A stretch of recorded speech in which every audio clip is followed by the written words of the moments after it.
gotten so far, although I probably won't hold that title for long considering the peak that's to come either next episode or in episode 8. Well, that aged like milk.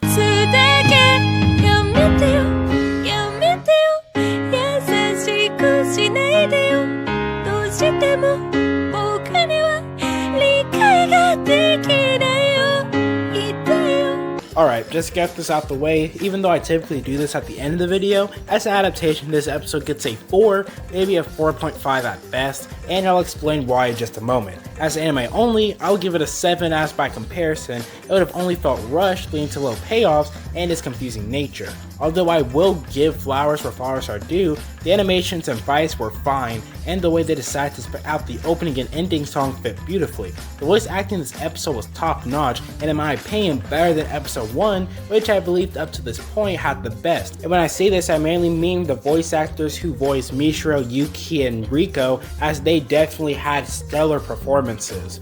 And honestly, I'm gonna try to keep my emotions in check during this video, as I'm generally crushed at how they handle Golden Bath. It's not only my favorite arc in Shiboyugi, but one of my favorite arcs of all time. Yet they give it such a terrible adaptation, and the goal of giving Candlewoods more time to shine.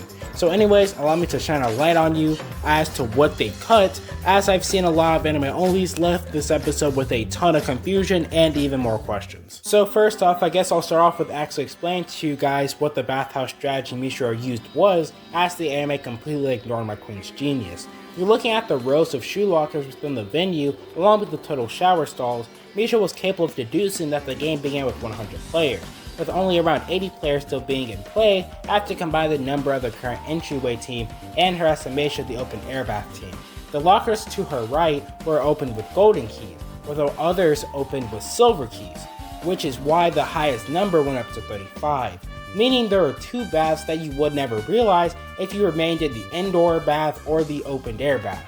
Some context is that Japanese style baths have 2 curtains on opposite sides to symbolize a men's and a woman's bath. But since this game only contained women, the curtains were separated by one saying gold and the other saying silver. The keys hidden in these baths helped the keys of their corresponding color, so Mishiro had her team wipe out those taking refuge in the silver bath before ambushing the open air bath team from their rear through the bamboo wall of the silver bath's open air bath. And good googly moogly it worked, as Mishiro's team was capable of annihilating the enemy team with said ambush, and honestly I still have yet to understand why the frick they cut it. But I digress. Oh, and for those wondering what the anime did to Azuma, well, they killed her off screen. You can already see her body floating in the water when Mishiro goes to check up on Yuki. They, no joke, quite literally shit on what I praised them for the last episode. They had the audacity to better this cast of characters only to dispose of their conclusion through making it off screen. Though I suppose I get why a major piece of this conclusion was cut.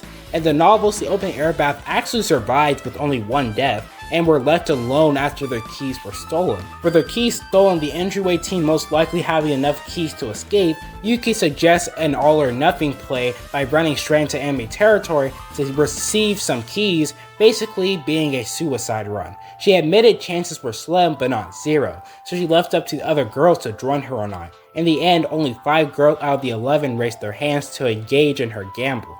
Without exchanging words, the 5 girls would rush towards the exit without stopping. Azuma was the first to go, as she was the one bringing up the rear and would fall victim to the enemy, but Yuki shouted for the others to keep pushing forward.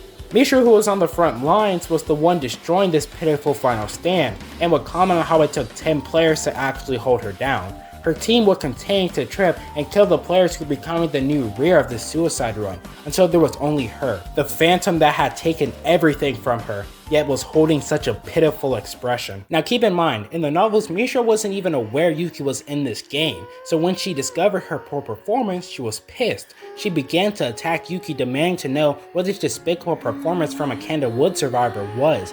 Interestingly enough, when Yuki was able to scramble away from Mishiro, Mishiro shouted at the rest of her team to stay away, claiming Yuki was hers and hers alone to handle, and that she beat to death anyone who dared to interfere. As she chased Yuki, Mishiro would get even more frustrated. she had climbed from rock bottom for this duel, with us learning her development of not becoming complacent through her experiences within her 9th game, where she would lose her upper arm, her 17th game where she would once again become too arrogant and would lose all her movable body parts, for her to crawl to the edge like a worm.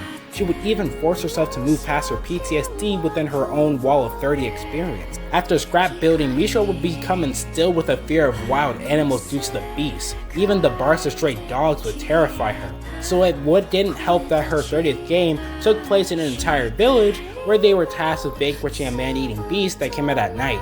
Mishra would foam at the mouth on the first night at the slight sight of the beast and be rendered completely terrified and useless for the second and third.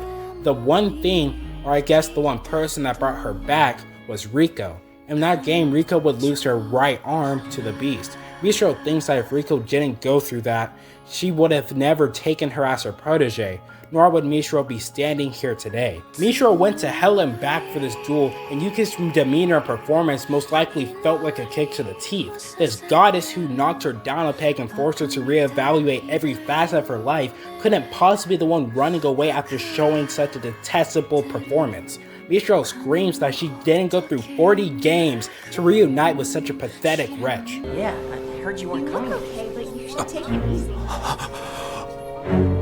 That was the one sentence that struck a chord within Yuki. Yuki was initially just confused about Mishra's words. She was annoyed that Mishra would put her on such a divine pedestal as if she wasn't human too. But what truly grinded her gears the most was the reveal that Mishra had completed 40 games. Mishra had already conquered the Wall of 30 far before this. Mishra had surpassed her. This snobby and nasty princess who she thought would always be beneath her was now talking down to her, and she absolutely despised it. This is the part of Yuki's character within the anime that I'm kind of disappointed with. As when Mishra was giving her speech about going through 40 games for this confrontation, Yuki seemed disappointed. Disappointed she couldn't give Mishra that desire. But in the novels, Yuki's initial reaction was different. Yuki was possibly even more frustrated than Mishra. In both mediums, she would double down that she has always been prepared for death, even if it was in the most trivial way, even if it was due to the Wall of 30 curse. But something she would never accept is her death being through defeat to this piece of shit like Mishra. Yuki would double down and face Mishra, but it was impossible to fight her without a weapon of her own, meaning she needs to retreat. Something the anime cut was actually a plot point showcasing Golden Bath's introduction. When Mikon was jumped by the entryway, her hair accessory that was shaped like an orange flew out and landed on the tiles, and coincidentally enough, the Wall of 30 curse continued to mock Yuki, as when she was running from Mishra, she actually steps on it, stopping her from putting full force on her foot. So taking a page out of Osmo's book, which was also taken out in the anime, she would discover that the best way to get around without slipping on the wet tiles and avoid paining her foot was to crawl on all fours, until she reaches a glass knife on her own. When Yuki attempts to stab Mishra, it shatters. This being due to her throwing it away earlier as an attempt to get away from Mishra. And through this, Mishra is able to knock her off balance and they both fall into the medicinal bath. Mishra would hold Yuki down underwater, attempting to drown her.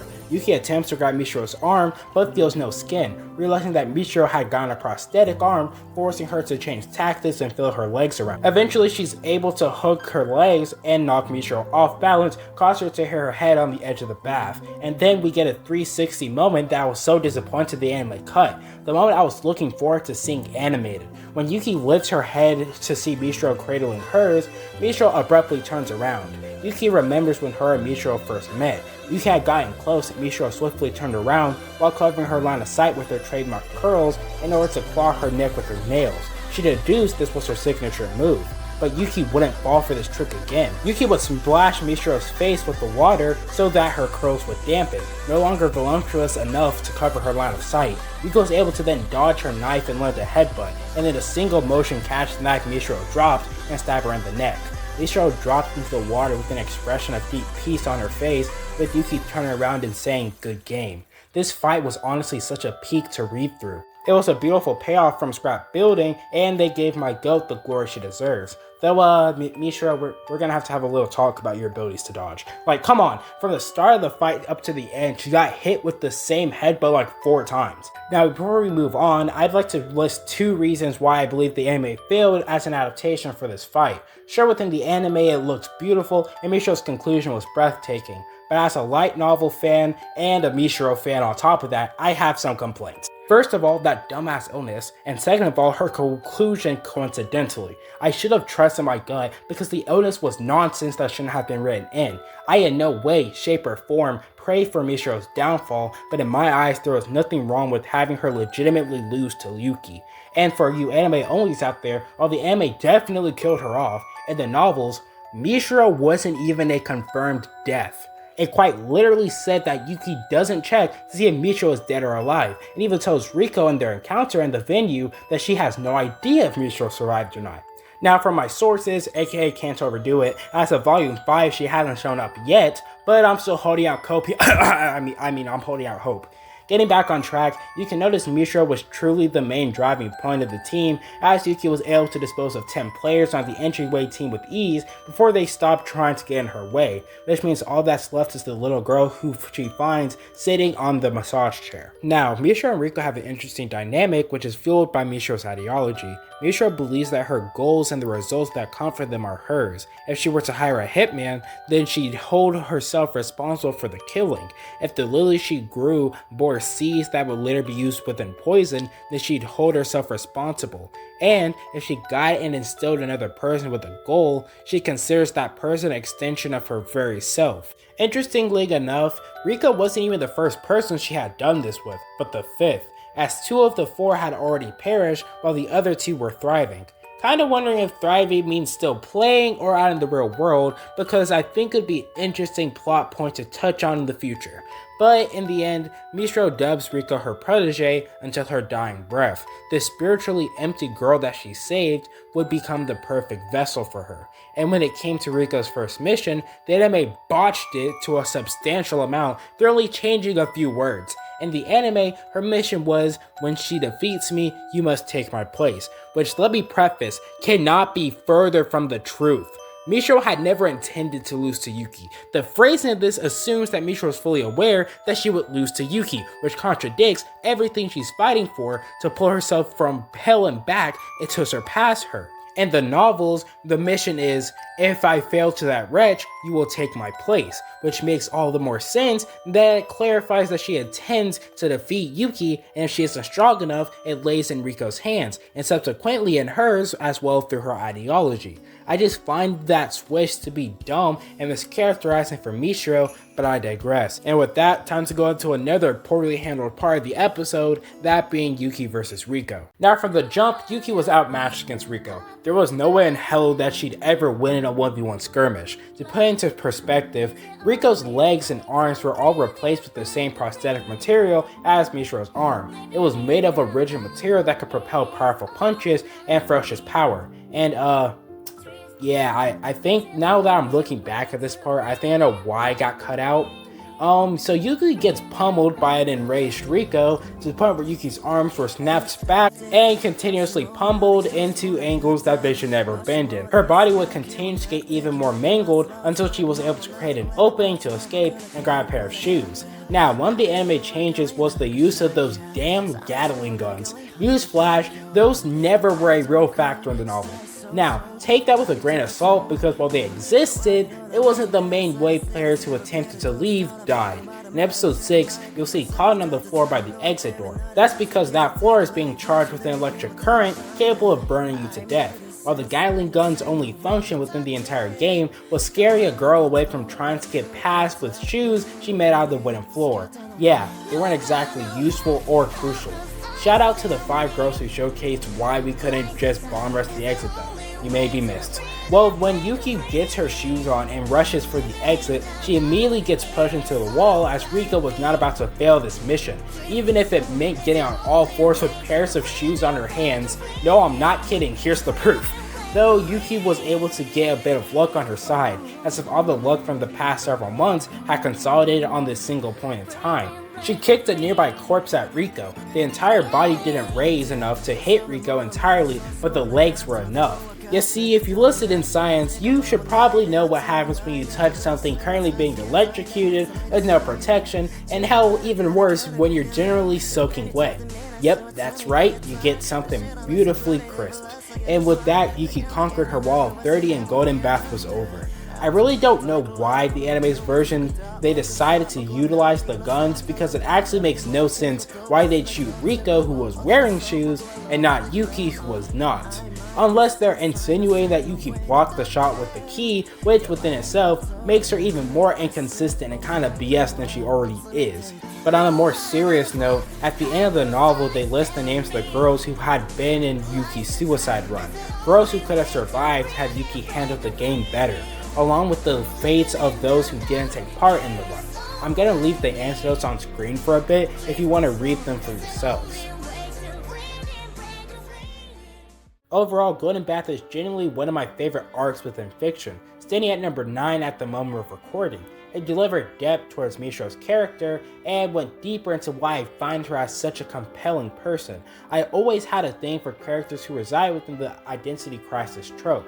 Whether it be through Furina, Hajime, or Nagato, it's always been one I hold close to my heart. I think that's why I adore Mishiro. She's someone who was inherently cursed from a young age to the expectations forced upon her. Someone who was practically rejected for being anything but perfect, leading to her to completely break, and through that becoming a beast, one who accepted that title after scrapbuilding and used it to fuel her ideology. She set out to figure out her identity through the things that she put her time and effort into, whether it be through her mission to get revenge on Yuki or the time she spent nurturing Riko as her perfect vessel. I'll say it again, I'm not a fan of how this episode was adapted. The voice acting and animation were on point, sure, but as a reader and as someone who holds this story so close to their heart, even after trying to give it the benefit of the doubt, I just dislike it, and that's okay. We still have Kendall Woods after all, which means that they have a chance to regain my faith, but we're just gonna have to see where this goes from now. If you enjoyed, be sure to like and subscribe. Sorry this was so long, and I appreciate those who made it this far, but with all that out the way, see you next weekend.